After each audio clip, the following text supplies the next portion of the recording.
నమస్తే, welcome to hit TV. నేను మీ మాధురి. ఈ రోజు మనతో పాటు ఉన్నారు సుభాష్ శర్మ గురూజీ. నమస్తే గురూజీ. అయితే మనకి శివరాత్రి రోజు ఆడవాళ్ళకి కొన్ని ముఖ్యమైన రోజుల్లో ఈ శివరాత్రి వచ్చిందనుకోండి. అవునవును. ఆ టైంలో వాళ్ళు నిజంగా ఉపవాస దీక్ష చేయొచ్చా? జాగరణ చేయొచ్చా? అంటే స్త్రీలకు బహిష్టు అనేటటువంటిది ఏదైతే ఉంటుందో పీరియడ్స్ అనేటటువంటి సమయము, అది ప్రకృతి సహజ సిద్ధంగా జరిగేటటువంటి విషయం. దానికోసం అని చెప్పేసి ఆ సమయం అంటే భగవంతుడికి చేసే ఉపవాసంలో కూడా కొన్ని కొన్ని నియమాలుంటాయి గదా!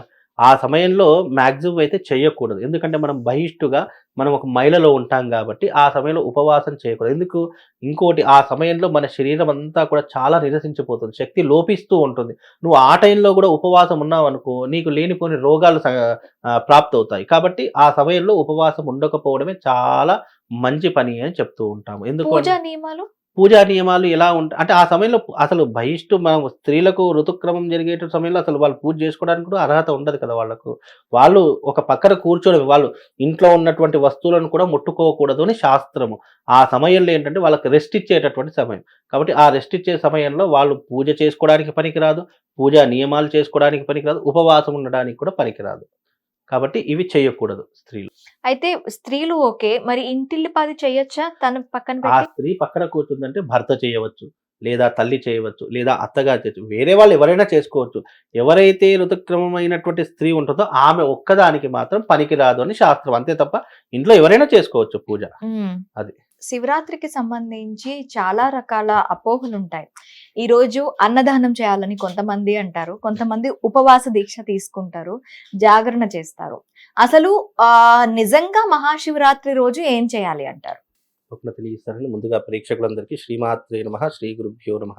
ఓం వందే శంభుమాపతిం సురగురుం వందే జగత్కారణం వందే పన్నగభూషణం మృగధరం వందే పశూనాం పతిం వందే సూర్యశశాంకవహినినయనం వందే ముకుంద ప్రియం వందే భక్తజనాశ్రయం చ వరదం వందే శివం శంకరం.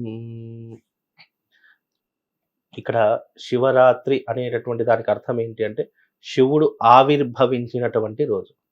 ఎలాగైతే మనం పుట్టినరోజులు జరుపుకుంటామో, ఎలాగైతే బర్త్‌డే ఫంక్షన్స్, మ్యారేజెస్ ఎలాగైతే జరుపుకుంటామో, అలాగే చాలామంది ఈ శివరాత్రి రోజున కొన్ని కొన్ని ఆలయాలలో శివపార్వతుల కళ్యాణం చేస్తూ ఉంటారు.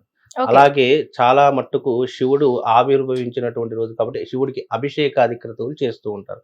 మరి శాస్త్ర ప్రమాణం ఏంటి? దీనికి థియరీ ఏంటి? అని చాలా మందికి తెలీదు. అయితే ఇది జరిగినటువంటి యుగము కృతయుగం. కృతయుగంలోనే అంటే దేవతలు ఈ శివరాత్రి అనేటటువంటి సందర్భం ఏదైతే ఉందో ఇది యుగం నుంచే ఉంది. కాబట్టి శివుడు ఉద్భవించినటువంటి నాటి నుండే ఈ శివరాత్రి అనేటటువంటిది ఉంటుంది. అయితే శివుడు ఉద్భవించడానికి గల కారణం ఏంటి? శివుడిని మీరు ఎక్కడైనా సైంటిఫిక్‌గా గుర్తుపెట్టుకోండి. దేవతల యొక్క రూపాలు విగ్రహ రూపంగా ఉంటాయి. కానీ శివుడి యొక్క రూపం మాత్రమే లింగాకారంగా ఉంటుంది. ఎందుకు? దానికి కారణం ఏంటి అనంటే గనక పూర్వకాలంలో బ్రహ్మదేవుడికి, విష్ణుమూర్తికి ఘోర యుద్ధం జరిగింది. నువ్వు గొప్పనా? నేను గొప్పనా? అనేటటువంటి తారతమ్యంలో ఇద్దరికీ కూడా చాలా పెద్ద గొడవ జరిగింది. అలా గొడవ జరుగుతున్నటువంటి సందర్భంలో లోకాలన్నీ కూడా స్తంభించిపోయాయి. దేవతలందరూ కూడా పరమశివుడి దగ్గరికి వెళ్ళి, ఇలా బ్రహ్మదేవుడు, విష్ణుమూర్తి ఇద్దరు కూడా దెబ్బలాడుకుంటున్నారు. దీన్ని మీరే ఆపాలి అని చెప్పేసి శివుడు ఏం చేశాడంటే ఒక అగ్నిస్తంభంగా వెలిసాడు. అంటే ఆ స్తంభం ఎట్లా ఉంటది? ఒక అగ్నిస్తంభంలా వెలిసి బ్రహ్మదేవుడు బ్రహ్మ పాశుపతాన్ని వదిలాడు. విష్ణుమూర్తి విష్ణు పాశుపతాన్ని వదిలాడు. ఆ రెండు పాశుపతాలన్నీ కూడా ఒక దగ్గరికి ఏకమయ్యే సందర్భంలో ఆ మధ్యలో వెలిసినటువంటి వాడే పరమశివుడు స్తంభాకారంలో వెలిశాడు. అందుకే శివలింగం ఎప్పుడు కూడా కింద ఫ్లాట్‌గా ఉండి పైన ఒక స్తంభాకారం ఉంటుంది. అది శివతత్వం యొక్క రూపము. ఆ స్తంభాకారంగా వెలిసినప్పుడు ఆ రెండు పాశుపతాలు రెండు కూడా శివుడిలో ఐక్యమైపోయాయి. ఎందుకు గొడవలు దెబ్బలాడుకున్నారు? నువ్వు గొప్పనా? నేను గొప్పనా? విష్ణుమూర్తి ఏమంటాడు? నువ్వు నా నాభి నుంచి వచ్చావు. కాబట్టి నువ్వు పిలిస్తే నేను పలకడం ఏంటి? బ్రహ్మదేవుడు విష్ణులోకానికి వెళ్ళాడు. విష్ణుమూర్తి యోగ నిద్రలో ఉన్నాడు. బ్రహ్మదేవుడు వచ్చినటువంటి సంగతి కూడా తెలీదు. కాబట్టి నేను వచ్చినాను లోకానికి గురువుని కదా! బ్రహ్మదేవుడు లోకానికే గురువు. కాబట్టి నేను గురువుని వచ్చాను కదా! నువ్వు నన్ను పట్టించుకోకుండా ఉంటున్నావు అని చెప్పేసి, నేను ఇంత గొప్పవాడిని కదా అని చెప్పేసి, లేదు నేను గొప్పవాడిని అని చెప్పి ఇద్దరి మధ్య తారతమ్య భేదాలు వచ్చాయి. వచ్చేసరికి శివుడు స్తంభాకారంగా వెలవడం జరిగింది. అది ఎప్పుడు జరిగింది? శివరాత్రి నాడే జరిగింది. అందుకే శివరాత్రి రోజున లింగోద్భవ పూజ అని చెప్పి చేస్తుంటారు. రాత్రి 12 గంటల సమయంలో లింగోద్భవ కాలంలో లింగోద్భవ పూజ చేస్తూ ఉంటారు. అలా వెలవడంతో ఇద్దరూ కూడా ఏం చేశారంటే శివుడి యొక్క ఆది అంతం తెలుసుకొని వస్తే ఎవరు గొప్పో నేను చెప్తానని చెప్పి శివుడు అన్నాడట. విష్ణుమూర్తి ఏం చేశారు, గరుత్మంతుడి వాహనం వేసుకొని పైకి వెళ్తూ ఉన్నాడు, శివుడి యొక్క అప్పు అంటే పైన వెళ్తూ ఉన్నాడు. బ్రహ్మదేవుడు ఏం చేస్తున్నాడు, పాతాళానికి వెళ్తాడు, అంటే కిందికి వెళ్తూ ఉన్నాడు. ఆది అంతం రెండు కూడా తెలుసుకోవాలి. ఆది తెలుసుకునేటటువంటి దేవుడు బ్రహ్మదేవుడు, అంతం తెలుసుకునే దేవుడు విష్ణువు. ఇద్దరు కూడా వెళ్ళి విష్ణుమూర్తి ఎంత పైకి వెళితే అది అంతంత పెరుక్కుంటూనే పోతుంది తప్ప తరగడం లేదు. బ్రహ్మదేవుడు కింద ఎంత వెళుతూ ఉంటే అంతంత ఇంకా కిందికి వెళుతుంది తప్ప అసలు కింద ఆది లేదు అంతం లేదు, రెండు కూడా కనుక్కోలేకపోయాడు. అయితే ఆ సమయంలో విష్ణుమూర్తి తన తప్పును తెలుసుకున్నాడు. ఏమని, పరమశివ నేను నీ యొక్క అంతాన్ని తెలుసుకోలేకపోయాను, నాకు సాధ్యపడట్లేదని చెప్పి విష్ణుమూర్తి నిజాన్ని నిర్భయంగా ఒప్పుకున్నాడు. బ్రహ్మదేవుడు ఏం చేశాడు, అబ్బా ఇది నేను ఎంత కిందికి వెళ్ళినా కూడా దీని ఆది తెలియడం లేదని చెప్పేసి పైకి వెళ్తూ ఉండగా, మళ్ళీ కిందికి వెళ్ళిన పైకి రావాలి కదా బ్రహ్మదేవుడు, వెళ్తూ ఉండగా ఆ స్తంభం నుంచి రెండు వస్తువులు వస్తున్నాయి. ఒకటి మొగలి పువ్వు, రెండవది కామధేను. ఈ రెండు కూడా కిందికి వస్తూ ఉండగా బ్రహ్మదేవుడు ఏం చేశాడు అని అంటే గనక, నేను ఆదిని తెలుసుకొని వచ్చాను కాబట్టి మీరిద్దరు నాకు సాక్ష్యం చెప్పాలి అని చెప్పేసి వాళ్ళు మొగలి పువ్వుని కామధేను రెండుని తీసుకొని పరమశివుడి దగ్గర ఉన్నారు. ఉండేసరికి నేను నీ ఆది తెలుసుకున్నాను స్వామి, ఇదిగో దానికి సాక్ష్యంగా ప్రత్యక్షంగా వీళ్ళని తీసుకొని వచ్చాను, వీళ్ళు నాకు అక్కడ కనిపించారని చెప్పేసి శివుడి దగ్గర సాక్ష్యం చెప్పడానికి తీసుకొచ్చారు. అది శివుడు అడుగుతున్నారట, మొగలి పువ్వు నిజంగానే బ్రహ్మదేవుడు ఆదిని తెలుసుకున్నాడా అని చెప్పేసి అన్నాడు. అవును తెలుసుకున్నాడు, నిజమే స్వామి, నేనే సాక్ష్యం అని చెప్పి అబద్ధపు సాక్ష్యం చెప్పింది మొగలి పువ్వు. అందుకే మొగలి పువ్వు పూజకు పనికిరానటువంటి పువ్వుగా అప్పటి నుంచి శాపం ఇచ్చారు భగవంతుడు. మొగలి పువ్వు అందుకే పూజలో ఎప్పుడు కూడా ఏ పూజలు కూడా మనకు మొగలి పువ్వు కనిపించదు. అలాగే కామధేను అంటే ఆవు కూడా అబద్ధపు సాక్ష్యం చెప్పింది. మరి ఆవుని కూడా శిక్షించాలి కదా, మరి ఇప్పటికీ మనం ఆవుని పూజిస్తున్నాం.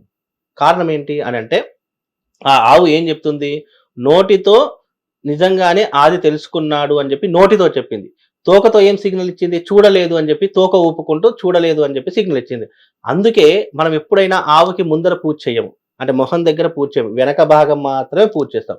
ఎందుకు, తల భాగం అబద్ధం చెప్పింది కాబట్టి నీ తలకు పూజలు లేవు. కామధేనువుకి అంటే ఆవుకి తలకు పూజ చేయకూడదు, అలా చేస్తే పాపము. తోక నిజం ఒప్పుకుంది కాబట్టి నీ వెనక భాగంలో వచ్చేటటువంటి ప్రతిదీ కూడా పుణ్యాచరణకు కార్యాచరణకు ఉపయోగపడతాయి. నీ తోకకు ఎవరైతే అంటే నీ వెనక భాగంలో ఎవరైతే పూజ చేస్తారో వాళ్ళకు అనంత పుణ్యఫలాదులు కలుగుతాయని చెప్పి పరమశివుడు వరమిచ్చారు. అందుకే ఆవు వెనక వచ్చినటువంటి మూత్రాన్ని మనం పూజిస్తాము, ఆవు పేడని పూజిస్తాము, ఆవు పాలని పూజిస్తాము. అంటే ఆవు వెనక భాగం నుంచి వచ్చిన ప్రతిదీ కూడా పూజనీయమైనటువంటిదిగా మారిపోయింది. అందుకే గోమాతకి బ్రహ్మదేవుడు అబద్ధపు సాక్ష్యం చెప్పాడు. అందుకే బ్రహ్మదేవుడికి భూలోకంలో ఎక్కడ కూడా గుడులు లేవు, బ్రహ్మదేవుడికి పూజలు లేవు. కాబట్టి ఆ సమయంలో ఉద్భవించినటువంటిది శివలింగం. అందుకే శివరాత్రి రోజున ఉద్భవించిన శివుడికి అభిషేకాది క్రతువులు ప్రారంభం చేయడం మొదలైంది. మొట్టమొదటిగా అభిషేకం చేసింది ఎవరు, విష్ణుమూర్తి, బ్రహ్మదేవుడు. విష్ణుమూర్తి అభిషేకం చేసిన వెంటనే నువ్వు నిజాన్ని నిర్భయంగా ఒప్పుకున్నావు, నువ్వు నా అభిషేకాన్ని చేశావు కాబట్టి నువ్వు నాతో సమానంగా పూజలు అందుకుంటావు అని విష్ణుమూర్తికి వరమిచ్చాడు. అప్పటికి శాపగ్రస్తుడైనటువంటి బ్రహ్మదేవుడు ఏం చేశాడు, నువ్వు శాపగ్రస్తుడు అయ్యావు కాబట్టి నీకు భూలోకంలో పూజలు లేకపోయినా యజ్ఞయాగాదులలో కానీ గురువులలో కానీ ప్రప్రథమంగా నువ్వు గురుస్థానంలో ఉంటావు అని చెప్పేసి వరమిచ్చాడు. అందుకే బ్రహ్మదేవుడికి జపము తపము హోమం ఇవి మాత్రం ఉన్నాయి, పూజలు మాత్రం లేవు.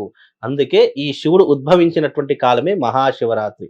ఎవరైతే శివరాత్రి రోజున అభిషేకం చేస్తారో వాళ్లకు గత జన్మ పాపాలు శాపాలు ఏమున్నా కూడా తొలగిపోతాయి అని చెప్పి శివరాత్రి రోజున అభిషేకం చేస్తాము. హిట్ టీవీ యాప్, ఇందులో short news, live news, entertainment shows, movies, digital magazines తో పాటు మీ జిల్లా వార్తలను కూడా ఫ్రీగా చూడొచ్చు. అంతేకాదు కేజీ నుంచి పీజీ వరకు విద్యార్థులకు స్కాలర్షిప్ కూడా అందిస్తున్నాం. ప్రతి వారం 10 మందికి లక్కీ డ్రా ద్వారా ఒక్కొక్కరికి 10,000 రూపాయలు అందిస్తున్నాం. ఇంకెందుకు ఆలస్యం, వెంటనే హిట్ టీవీ యాప్ ని డౌన్లోడ్ చేసుకుని ఫ్రీగా ఎంటర్టైన్మెంట్ పొందండి. Hit TV app. Hit TV app. Please download hit TV app. Hit TV app ని ఫ్రీగా డౌన్లోడ్ చేసుకొని ఎంజాయ్ చేయండి. మీకు నచ్చిన ఎంటర్టైన్మెంట్ కోసం హిట్ టీవీ యాప్ ని ఫ్రీగా డౌన్లోడ్ చేసుకొని ఎంజాయ్ చేయండి. హిట్ టీవీ యాప్ ని డౌన్లోడ్ చేసుకుని ఆస్వాదించండి, ఆశీర్వదించండి. ఇంతమంది సెలబ్రిటీలు హిట్ టీవీ యాప్ ని డౌన్లోడ్ చేసుకోండి అని చెప్తున్నారంటే ఎంత మంచి యాప్ ఆలోచించండి. అమెరికా అమెరికా అమెరికా అమెరికాలో చదవాలనుకునే వాళ్ళకి విశ్వసనీయమైన పేరు మన శౌర్య కన్సల్టెన్సీ. UK లో 1 year masters. UK లో 1 year masters. 2 years work permit up to 5 years visa. Contact Saurya Consultancy. Contact 89851 89851.